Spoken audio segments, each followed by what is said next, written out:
mentioned that this was called the Leo Burnett Building. It's called that because if you rent enough floors, you get the building named after you. If you've not heard of Leo Burnett, they are an advertising agency that's been around for a long time. They also brought you the Jolly Green Giant, the Pillsbury Doughboy, Morris the Cat, and the TV series Mad Men. It was based upon a character who worked there whom I knew many years ago. That was in 1988. 3 years later, on the other side of the bridge, you're going to see this mirror building, 77 Wacker. This was designed by somebody called Ricardo Bofill, who was a Spanish architect. And Bofill said a couple of things about architecture. Number one, architecture should be fun. Number two, architecture should be feared. So if you look at the very top of the building, where you see that triangular bit at the top, that's something called a pediment. It's something you would see on a Greek temple. Something you would see on the Art Institute. Some people call this the Parthenon on a stick, or the Parthenon on steroids, because it feels like this elongated Greek temple, especially with all of those fake columns plastered on the side of it. The other thing that's striking about this building is that it's lit up at night, which is not impressive. But they brought in the same lighting designer who did the lighting for the Pyramid and for the Louvre, and it totally transforms this building. So if you're walking by here at night, do take a walk here. Okay, on the other side of this bridge, look for a building that has a flag in the middle. Well, that sounds like her, and I see you jumping around in the background. This is the LaSalle Wacker building. The one with the American flag there. It's from 1930 by Boulevard and Road. It's in a style which is called Art Deco. If you like this, you'll enjoy the rest of the tour because we've seen Yeah, Art Deco! Art Deco really liked to emphasize verticality. This is what they were doing in the 20s and the 30s. So if you look at the vertical elements, they go up and they're uninterrupted. What they want to do is pull your eye up the entire length of the building. Some people call that armchair deco because it looks like a giant armchair. But that gap you see in the middle is functional because in 1930 we don't have fluorescent lights, we do not have air conditioning, and that's a way to get natural light and air into the building. When we pass this bridge, take a look at the bridge house, and then especially the roof of the bridge house, and fix it in your mind. And then look at the building behind it. Actually, it's two buildings, which you can probably tell. The one on the left is from the 1920s. In the 1980s, they decided to do an addition onto the right-hand side, which is always tricky. But in this case, they pulled it off pretty nicely. Same kind of vertical lines. They dropped the decoration. They put in some bay windows. But then what they did, which was kind of cool, is they put that big glass mansard roof on the top. And what that does is make a little nod to the mansard roof on the bridge house you passed 5 seconds ago. It also makes it seem like the two halves of the building started off in the same spot. And it also, most importantly, gives you a lot more rentable square feet on the very top of the building. Okay, on the other side of this bridge, every turn around with 3 buildings. Not with you. We're All taking a designed picture. by the same firm. We just did. Okay. It's going to be a really good picture. Dark.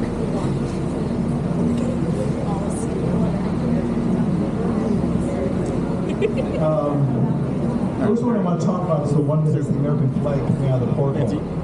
The firm, You back up there. KP&F, prided themselves on being contextual. And by contextual, I mean buildings are somewhere. In this case, you're by the river. So, we're going to put a porthole there. We'll put little portholes along the side, but even more than that. Look at the very top. What are those things that look like oil cans? Those are supposed to be bridge houses. And in case you missed it, they put a little bridge in between the 2 bridge houses so you can see what they were trying to do. If you're wondering what you're seeing right there at the river level, that big black screen, that's a projection screen. And that's the projector. The movie screen is the building right behind you. They turn this on every night about 9 o'clock, and they project all sorts of images up there. It's really, really quite striking. It's called Art on the Mark, and you can catch it after the tour. All right, coming up on the other side of this bridge is the first building that firm designed in this stretch. Is this wonderful green building coming up.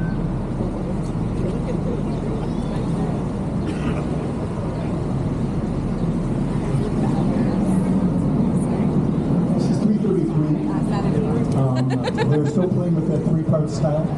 You have a stone base. You might as well have a stone base because right behind it is the Lake Street L, and it makes so much noise you could not have offices there. And then you finish with the shaft and a little blade at the top. But this building had an issue with its site, and the issue is this. This is not a nice, neat, rectangular site. The river curves at this point. But sometimes if you're working with constraints, you get creative. So like writing a poem in a certain rhyme scheme. And they came up with this wonderful curve which picks up the curve with the river, and the two tones agree. And it's just really a striking building. Right ahead of you is something that looks like the McDonald's Arch, or the Gateway Arch, whichever you prefer. That's River Point. And all of the buildings on that side of the river, on the west side of the river, have an issue with their site also. And the issue is railroads. The ones that came here in 1848, they never left. So when you look straight ahead, where you see all these things on the road like portholes, those are actually exhaust vents. That is a train tunnel that is going right there in front of all of those buildings. Very cool. And that building's actually pushed back a little bit so it's not directly over the tracks. All right, we are making a turn. And we're going up the North Branch. The North Branch, we've been on the main branch. This is the North Branch. We will go down the South Branch. And the North Branch has gone through a lot of changes over the last 30 years. Sort of gone from commercial and industrial to residential, sort of from warehouse to our house. And one of the first ones I want to talk about is the red brick building coming up on your left-hand side. That was converted to residences in 1981. Actually, this smells really good. Yes, I would like to bite It was a long conversion. It was very difficult. The reason it was so difficult, so long, was that in 1898, when that building was originally built, it was known as the North American Cold Storage Warehouse. It was a freezer. So all of the windows that you see there on that orange building, and all those nice balconies, weren't there. They had to punch them out of 3-foot thick walls. They also had to remove all the insulation from the building. And they removed something like 500 trailers of cork and horsehair, which was the insulation of choice in 1898. And it took them about 7 months simply to defrost the building. While they were defrosting the building, it crashed. So if you look closely at this building on the side facing us, you're going to see a series of stars. Those stars are actually reinforcing rods that they put into the building after while it was being converted. This was done by somebody called Harry Reese. Harry Reese was a wonderful Chicago architect, and 7 years later he did River Cottages, which are coming up on your left-hand side. You can see the triangles, and you can see the portholes. He was a sailor. He also just loved triangles, and he worked triangles into a lot of these buildings. There are 4 of these river cottages. You can park your car on one side, you can moor your boat on the other side. They have all these different levels of glass, so no matter where you are, you have these wonderful river views. And until last year, these were still on their original owner, so they've been around for almost 20 years. What I like about it is that there are lots of tall buildings on this tour. And it's nice to see something kind of small and funky like that. Totally. All right. I'm going to do a side-by-side comparison to give you a sense of how the river changed. The right-hand side. The blue building you're seeing coming up on the other side of the bridge is the East Bank Club. This came here in 1979, and it was kind of pioneering because this was much more of a warehouse district at that point, but it became very successful. They have over 10,000 members, which have included Oprah and former President Obama. But when they opened up, they didn't have those windows you see at the top. Members were Oprah They didn't have the windows because there was nothing they wanted to look at. The river was dirty, the river smelled, the river was polluted. So the building was kind of oriented in the other direction. Now look at this side. This is about 22 years later. And everything has changed. We have balconies, and we have patios. And we have nice landscape. And we have a river. So let me say something about the river water. Is anybody from, so excited, San Antonio? One guy. He's not. Anybody been to San Antonio? Yes, good. Some of you have heard of San Antonio. Fine. If you've been there, or maybe you just haven't heard, you just heard of it, you probably know San Antonio has this wonderful river walk. Lots of bars and restaurants and energy there. And our former mayor, second mayor Daley, at one point during his term, went down to San Antonio. He was very impressed by this. He recalled that we also had a river. But we didn't have something like this. So they passed an ordinance in the city council that provided that you, during a major construction project downtown on the river, would have to provide a public access river walk. So even though that's a private development, you can take a stroll through there. On the main bridge, where we started off, Like for the bridge? I want to live you there. want to go along the river walk, you could go about 2 blocks. And then you would have to walk up, and you would have to walk down, and it's not continuous along the whole way. And for a period from about 2014, 2016, they extended the river walk all the way out to where the north and the south branches meet, with the confluence out here. And it's almost like a second lakefront, basically. And if you go through there, each block is sort of a separate room. Each of them has kind of a separate identity. If there's one thing I would encourage you to do when you're in Chicago is to take a walk along the Riverwalk. The views of the buildings are entirely different. The people watching is wonderful, and it's something you should try. All right, if we look straight ahead, we're going to see a park coming up.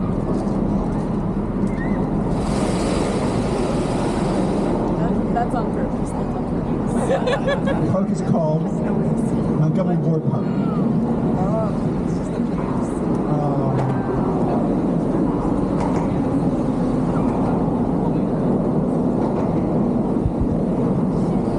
Some of you might remember, from a certain age, the Montgomery Ward Company closed about 20 years ago. But Montgomery Ward actually came up with a big retailing innovation in 1872. It was called the catalog. His first catalog was 1 page. After about 10 years, it was about 3 pounds. But the reason that we honor him and remember him today in Chicago is because he saved the lakefront.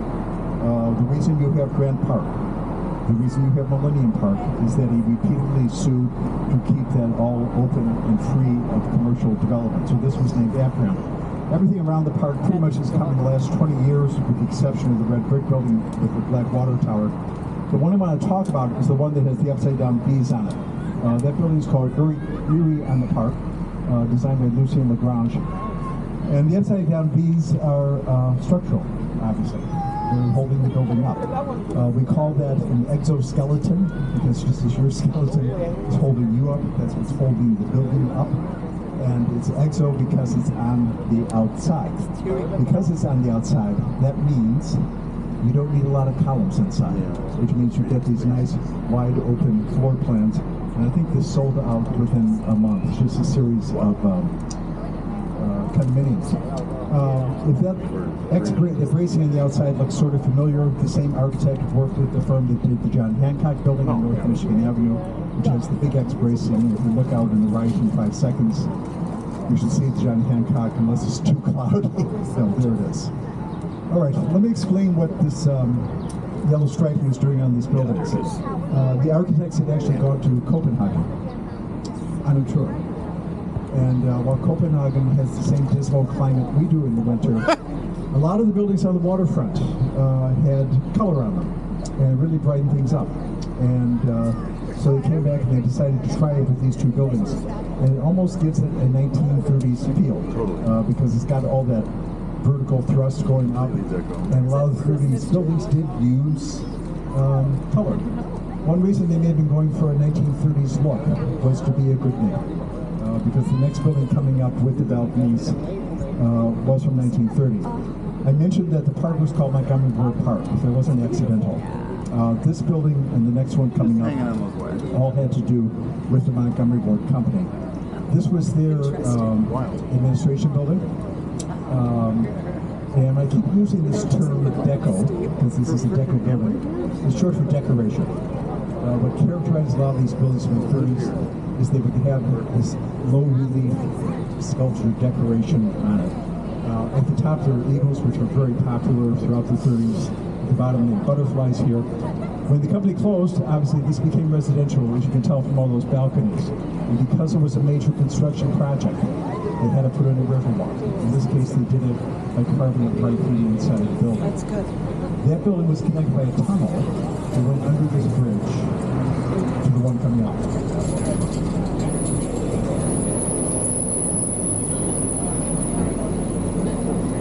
This goes back further. This goes back to 1908. This was the warehouse. This was more or less the Amazon of 1908.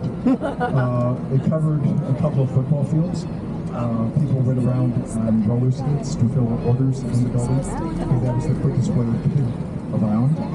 The people who designed this building, Schmidt-Gardner and Martin, were contemporaries of Frank Lloyd Wright, who worked in something called the Prairie style, which emphasized horizontal lines, planes.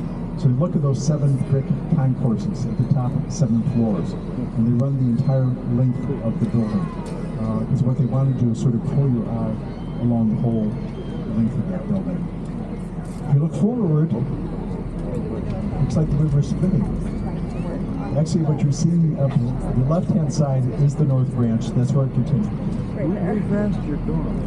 What you're going to see in a moment off of the right-hand side is a canal. They dug that out in the 1850s. They wanted to get the clay down there for brick-making purposes. And that canal goes up about a mile, and then it reconnects with the river. So what you have right in front of you is an island. It's the only island on this trail. It's called Goose Island. No one's quite sure where the name came from. There are a lot of Irish who lived there who raised geese, but nobody's really sure. But if you look back up that North Branch right now, you're going to see a couple of big barges up there. We don't have a lot of industrial uses on the North Branch at this point. It's more recreational, kayaking, that sort of thing. But that is one of the ones that is left. That is Yard 52, and that is the 5th largest concrete making facility in the United States, which is why you have those barges of sand and aggregate there. And if you think about it, it's a good location for a concrete facility, because the thing about concrete is it hardens. And so if that's all going to be used for buildings downtown, like Trump Tower, which was all concrete, you want to have something that's kind of centrally located. All right, we were turning around, and you can see the 2 Montgomery Ward buildings. The warehouse, the administration building, the one in between came in the 1970s, and that was their administration building, and that also has been turned into condominiums. What you're seeing over on your right-hand side are 2 large red brick buildings that say Chicago Tribune. You can figure this one out. This is where the paper is actually printed. The name of it actually is Freedom Center. They had a contest to name it, and employees picked that to celebrate freedom of the press. It's an amazing building to go through, because they have these giant presses that are 3-4 stories tall. They can turn out 50,000 copies of the paper in an hour. But take a good look at the building. Because if you come back here in a year and a half, it won't be there. And the reason is that Chicago's going to get a casino. And there were 3 sites that they had in mind, and the one that they wanted to do was this one. So starting in July next year, Bally's will be knocking this down, and there will be a large entertainment complex will be built over a couple of years here. Before it goes, I do want to mention one aspect of this building, which is these large green metal doors, which are coming up right now facing me. Those doors have never been used.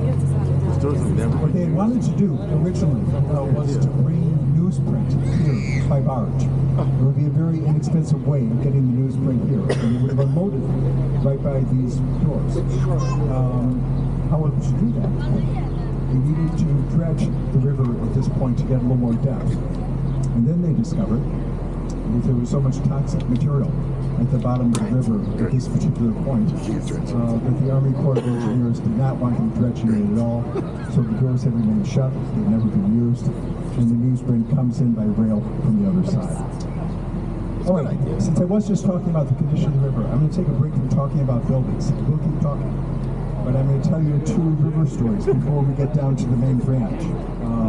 So, if you wanted to downstairs, get a drink, cool off, whatever, this is the time to do it because you can hear me pretty much throughout the boat. Okay, first river story deals with the reversal of the river. So we put this another way. He's not so sure. Why this river does not flow in the same direction it did in the beginning. And here's how this came about. In the 19th century, this was our main waterway. This was filled with ships. We had 100 ships come in here every day. It got so crowded that you could almost walk across the river, just jumping from ship to ship. The problem was that it also was our main sewer. We dumped sewage in the river. Businesses dumped their byproducts in the river. It got bad enough it caught fire on several occasions. There's a section off of the South Branch. It's called Bubbly Creek. Bubbly Creek sounds very pleasant. Bubbly Creek sounds like a suburban housing subdivision until I tell you it was by the Union Stockyards. And they would dump the carcasses of cattle there, and as they decompose, the methane bubbles would come to the surface. It's still bubbling, incidentally. All of this is somewhat disgusting, but what really made it problematic is this.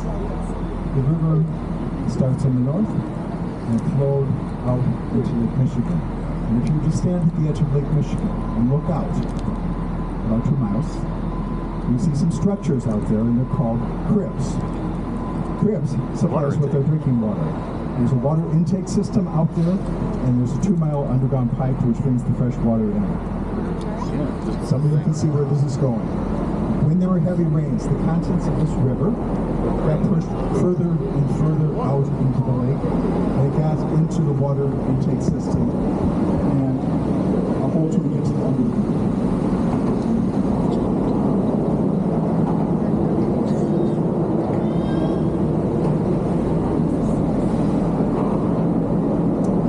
Into the water intake system. At this point, you're drinking from the toilet. And we had thousands and thousands of deaths from cholera and typhus. In one particular year, 1 out of 8 of you died. No city is going to be around unless it has an adequate water supply. So they tried various things, and finally, what they decided to do was to have the river not flow into the lake. It sounds rather audacious. The principle is pretty simple. Water finds its own level. What they proposed to do was dig a canal off of the South Branch. That canal was going to be deeper than the river, so the idea is the river would flow out in that direction rather than out to the lake. They started this in 1893. It took them 7 years with the first traction. Some of the people who worked on this 8 years later would go down to Panama, where they were also building a canal. By 1900, they were ready to open it up. There was one problem. When they open up this canal, it was going to flow into a series of other rivers, which eventually would go into something called the Mississippi. Maybe from St. Louis. Good. There's a town in the Mississippi, it's called St. Louis. They got their drinking water from the Mississippi. They were not thrilled with the idea of getting a taste of Chicago. So they went to court, threatening to stop the opening of the canal. The people who spent 7 years digging the canal decided it'd be better to ask for forgiveness rather than just seek permission. They were going to create what the French would call a fait accompli. They were just going to open it up. This is what they did. It was a morning in January of 1900. They dynamited the last barriers, the waters rushed out, and somebody from the New York Times said the water in the Chicago River now resembles liquid for the first time, which gives you a sense of what it's like before. All right, we have time for one more quick river story. You've all heard about the Great Chicago Fire. I will give you the fire in about 10 minutes. But less well known is the Great Chicago Flood. And the flood was interesting because there was no downpour. The banks did not overflow, and it started right here. If you look at this bridge, the Quincy Bridge, you're going to see some wooden pilings there. Those pilings are to protect the bridge from captains who are less skilled than yours. And they have to replace them periodically. They were doing that in late 1991. But what complicated things was that in the late 19th, early 20th century, downtown Chicago had a very extensive tunnel system. We had something like 50 miles of tunnels crisscrossing the greater downtown area. A lot of them were abandoned. People brought in supplies, garbage, that sort of thing. They could avoid the surface traffic. A lot of them were abandoned, but they were still there. And when they replaced those pilings and drove them into the ground, they did not ascertain where the tunnels were. So if you've been by that bridge on April 13th, 1992, you would have seen a whirlpool in the water, just as you see a whirlpool when the water is going down your bathtub drain. At the same time, the whirlpool appeared, buildings that were connected to the old tunnel system, like the merchandise market, found their basements filling up with water really quickly. Somebody thought a water main had broken. But one clue was that there were fish in the basement. And somebody put two and two together. It still took them 3 days to seal this up. And they were doing all sorts of crazy stuff. They were putting up drying cement. They were putting mattresses in there, which is something apparently they use on submarines when they had a leak. But by the time they finished, Marshall Field had 17 feet of water in their basement in Circuit City Hall. Crazy. And if you think about what's in the basement of a lot of older buildings, it's the elevator pit. And if you're in a flooded elevator pit, nobody was walking up 30 flights of stairs. Yeah. I was working downtown at that time. I was in a newer building. It was not connected to the tunnel, so I did not get a month's vacation. But what was weird about this is that everything looked the same on the surface. But there were hundreds of millions of dollars of business losses as a result. All right, this is one of your nice little photo opportunities. Looking back on the main branch, looking east.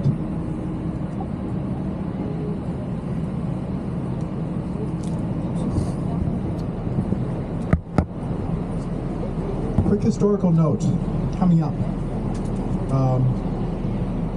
Coming up on your left at about 11 o'clock is a red brick building. On that site in 1860 was a temporary structure. It was called the Wigwam Assembly Hall. The Wigwam Assembly Hall was there for one reason. It was to house the Republican National Convention of 1860, which was being held in Chicago. The leading candidate coming into the convention was somebody called Seward. Seward didn't win. On the third ballot, they picked a downstate lawyer by the name of Lincoln on that site. For what it's worth, Lincoln never came to the convention in sort of bad form, but it was on a temporary site where that red brick building is now. All right, I'm going to take a break from buildings. I'm going to talk a little bit about infrastructure, more specifically bridges. I know you're all looking at this building like it's going to fall off. I'll talk about it on the way back. It's still there. I'm going to talk about bridges. We go into a lot of bridges here. Chicago has more movable bridges than any city in the world. All the ones that we go under are the same type. They're called Basco bridges. Basco stands for teeter-totter, seesaw. Because that's how they work. Think of half of this bridge as being half of the teeter-totter. Think of the pivot point as being right where you see that light over there. And on the other side is a counterweight. It's a big, huge concrete counterweight. And the counterweight matches the weight exactly of this half of the bridge. So you want this half of the bridge to start going up. There's a motor in there. It's not a big motor. It's basically what you would find in a 1953 Volkswagen Bug. Okay. But because they are so well balanced, it doesn't take a lot to get them going up. In fact, when they repaint the bridges, which they do every 7 years or so, they have to account for the additional weight of the paint and the counterweight to keep them all nicely aligned. If you're wondering why the bridges open up,